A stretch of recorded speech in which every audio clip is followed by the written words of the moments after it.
Hello, everyone. My name is Raquel Ellis. I am a junior social work major, and I am currently enrolled in the Tuesday, Thursday, 8 a.m. to 9:30 a.m. Social Work 300 Computer Applications Fall 2018. Today, I'm going to talk to you about a project I've been working on for the past month, and it is about the values of respondents about acquaintance rate. So, getting into the abstract, the values about acquaintance rate were surveyed at Tuskegee University and online. The survey contained 4 demographic questions and 6 questionnaire questions about the topic. Acquaintance rape is rape that is perpetrated by a person who is known to the victim. Examples of acquaintance include someone the victim is dating, a classmate, coworker, employer, family member, neighborhood spouse, counselor, therapist, religious officials, or medical doctor. Acquaintance rape mostly occurs in social college settings where drugs and alcohol is usually involved. This study advocates the importance of rape awareness and the sex roles that are portrayed in society. So, for my introduction, the purpose of this poster is to investigate the values that Tuskegee University students and online participants have about acquaintance rape. Acquaintance rape has become an increasing concern in society, furthermore, among college students and on college campuses. Gender especially has a role in the controversial topic. The cause for acquaintance rape can be a number of things, but one of the things that is a current issue I have investigated is the obsessive use of drugs and alcohol. Studies have been shown that acquaintance rape happens more frequently on college campuses due to people being under the influence or having the lack of education on appropriate sex, and when one of the parties is unconscious and is not able to consent to sex, no form of penetration should take place. So, for the methods used to construct this research report, the survey development started on Google Form and then was administered on campus in the social work classes and online.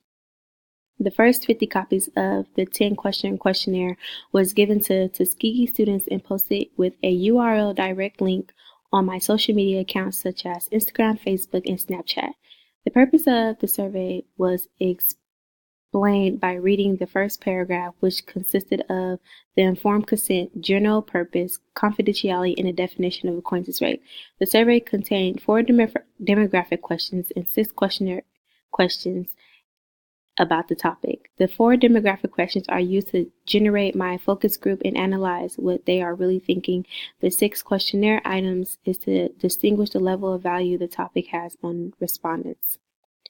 Once the desired number of 100 respondents was reached, I then exported the data to an Excel document and converted my word responses to numbers. I then took the document and imported it to SPSS and ran my desired variables. So here I have 5 figures to show you guys on what I came up with. So for my results, the respondents to the question, what gender do you identify as, is shown in figure 1. In here you can see figure 1 with females at 66.4% and 33.6% for males. Okay. In figure 2, it displays a significant amount of differences in responses when it comes to dressing a certain way influences the chances of being raped. Male respondents rank the highest for yes, and female respondents rank the highest for no. Ideally, women are more prone to this question because women clothing is always questioned when a rape incident occurs. So here you can see where it reaches its highest on the bar graph. Okay.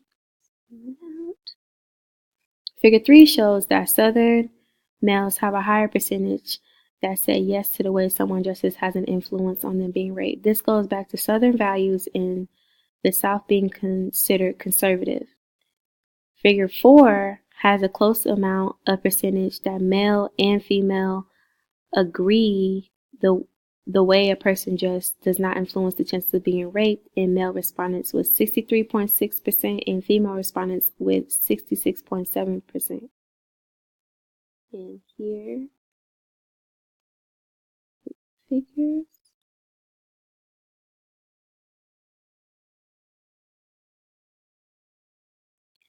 Data shows that the Western region has similar values as the opposite sex. Lastly, Figure 5 shows the level of classification respondents are and their values on high-risk drinking impacting the risk of being sexually assaulted and sexually assaulting others. As the education level increased, the percentage mainly segues to agreeing with the question. This shows that the higher the education level someone has increases more knowledge. So I'm going to show you here the very last figure. And if you see here how it goes from freshman to non-Tuskegee student and the level of knowledge increases with a probably will high risk drinking will impact the risk of being sexually assaulted and for sexually assaulting others. So for my conclusion, in conclusion, this questionnaire is meant to assess the values of Tuskegee University students and other participants on social media about the controversial topic on acquaintance rape. I wanted to discover if traditional values were still influencing people's attributes of acquaintance rape. My goal was to compare the responses by gender and responses by region. There is a distinctive difference in the way most respondents respond to the survey. Analyzing the data, there is a noticeable attribute that most people in southern states respond conservatively when answering the survey. Western regions are more about the victim remaining the victim and nothing else. They are for the victim maintaining their innocence and not letting others blame them for what has happened to them. The topic about rape is not discussed enough in today's society.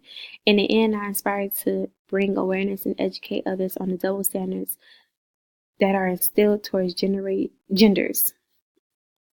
What a woman wears should not influence her chances of being raped, nor should provocative dress give the unspoken okay for a woman to be sexually assaulted. Thank you guys for tuning in to my video, and catch you guys later. Bye.